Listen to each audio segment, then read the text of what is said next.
ওটা একটা তৃণমূলের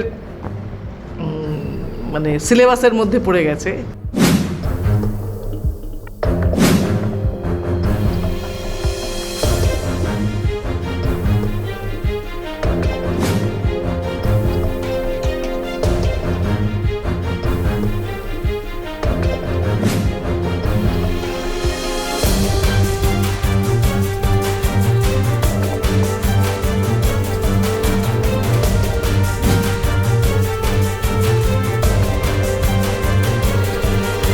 এরাই আবার কালকে দেখবে হাত ধরে ভোট করতে যাচ্ছে, সুতরাং এ নিয়ে ব্যস্ত হয়েও না।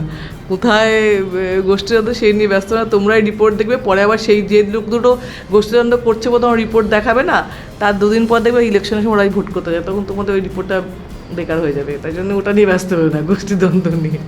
ওটা একটা তৃণমূলের মানে সিলেবাসের মধ্যে পড়ে গেছে, কিন্তু আবার ইলেকশন এলে সবাই আবার এক হয়ে ভোট করে।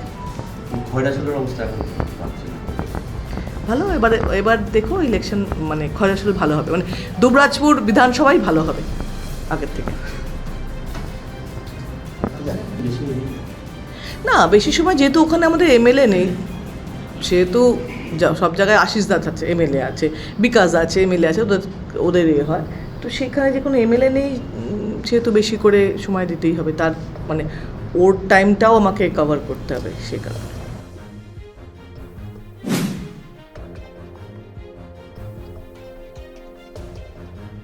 বহুতল ভেঙে পড়লো, আমার এই বিষয়ে কোনো কথা নেই। প্রথমত ডিটেলস আমি জানি না, মানে আমি এই প্রচার টোচারে নিয়ে এত ব্যস্ত, ডিটেলস জানি না। কিন্তু ভেঙে পড়া, মৃত্যু কখনোই মানে ভালো বা তার সাপোর্টে কিছু বলা যায় না।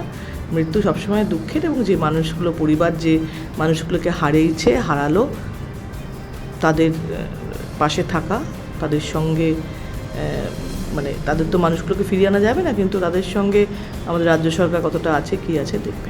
অধীর চৌধুরী সরাসরি মেয়রের গ্রেপ্তারি দাবি করছেন। এগুলো সব না গিমিক, ওকে বলে গ্রেপ্তারি, ওকে বলে গ্রেপ্তারি, হোক আমি মানহানি মামলা করবো। এখন আজ পর্যন্ত না এদের কথা শুনে কিছু হয়েছে, না এদের কথা কোর্ট অবধি পৌঁছেছে, সুতরাং আমি